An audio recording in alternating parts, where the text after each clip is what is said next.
कानपुर नाबालिग प्रेमिका की हत्या कर फरार हुआ प्रेमी ने अपने कमरे में बुलाकर की नाबालिग प्रेमिका की हत्या। धारदार हथियार से गला रेत कर नाबालिग छात्रा की हत्या से हड़कंप। सूचना पर पहुंची पुलिस मामले की जांच पड़ताल में जुटी। अपनी सहेली के साथ बाजार जाने के बहाने घर से निकली थी मृतका के मोबाइल में लास्ट रिसीव कॉल राक्षी नाम से सेव नंबर पर हुई। बर्रा थाना क्षेत्र के बर्रा साउथ करही इलाके की घटना। दोपहर करीबन वही 2:30-3 बजा होगा, तो मेरी मैडम का फ़ोन आया, बोले वो देखो छवि ने ऐसा ऐसा कर लिया है। तो हमने कहा क्या हुआ? बोले वो किसी लड़के ने उनका मतलब गर्दन काट दी है। तो हमको कैसे मालूम हुआ? बोले वो दीक्षा साथ में गई थी, एक लड़की दीक्षा है, सामने घर के मकान के सामने रहती है। तो वो आई होगी, वो दोनों लोग कपड़े लेने, कल है शादी वहीं पे मोहल्ले में किसी, तो इस वजह से फिर वो यहाँ उन्होंने कपड़े वपड़े लिए। बोले 10 मिनट दीदी रुको, 10 मिनट में अभी हम आ रहे हैं। तो वो 10 मिनट में मतलब इधर अपनी चली आई होगी। फिर उसने देखा कि किस मकान में घुसी है, तो वहाँ देखा होगा। तो उसी वजह से वो वहाँ जब वो घर में पहुँची, उसने बताया तो उसको लेके आई, तब हमें मालूम हुआ कि इस मकान में है। तो यहाँ कोई बताने वाला नहीं थे कि यहाँ कौन रहता क्या रहता है, कोई मतलब वही हिसाब से। जब आप यहाँ पहुँचे जी, जो है आप वो दैट अवस्था में थी, मतलब मरी पाई। गर्दन कटी हुई थी। जी जी, ये गर्दन काट दी है सर।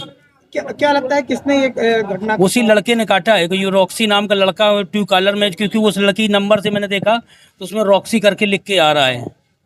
तो क्या ये इसके संपर्क में था या फिर कोई जबरन कोई काम करवाना अब ये सर कैसे बता, हिसाब से कोई पता नहीं, हो सकता है कि यहीं मिला हो या कैसे कुछ क्या हुआ है।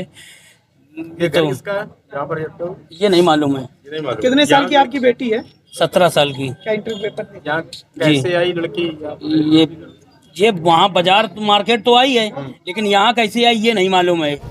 ये आज दिनांक 10 मार्च को थाना बर्रा पर शिवपूजन शुक्ला जी जो नौबस्ता के रहने वाले हैं, उनके द्वारा सूचना दी गई कि उनकी बेटी और अपनी सहेली दीक्षा के साथ में यहाँ करई बाज़ार आई थी, जहाँ पर जो उनकी बेटी का मित्र है शिवम वर्मा, वो उसको मौके पर मिला और फिर जो दीक्षा है वो यहाँ से चली गई और मृतका और जो अभियुक्त है वो दोनों साथ में यहाँ शिवम वर्मा के घर पर आए और उसके बाद शिवम वर्मा ने जो मृतका की गला काट करके हत्या कर दी। ये इस चीज़ की सूचना उसके द्वारा मृतका की सहेली दीक्षा को फ़ोन पर दी गई। दीक्षा ने यह सूचना मृतका के फादर शिवपूजन शुक्ला को दी और उसके बाद उन्होंने मौके पर आकर के देखा और फिर पुलिस को इन्फॉर्म किया। मौके पर सभी लोग उपस्थित हैं, समस्त अधिकारीगण उपस्थित हैं।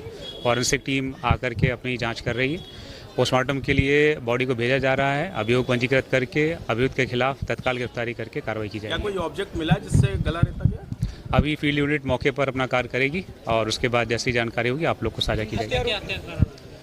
अभी इसके बारे में उनके पिताजी को भी आइडिया नहीं है, लेकिन चूँकि लास्ट में मृतका जो अभियुक्त के साथ देखी गई है तो प्रथम दृष्टया इसी आधार पर उन्होंने तहरीर में उसका नाम लिख के दिया है।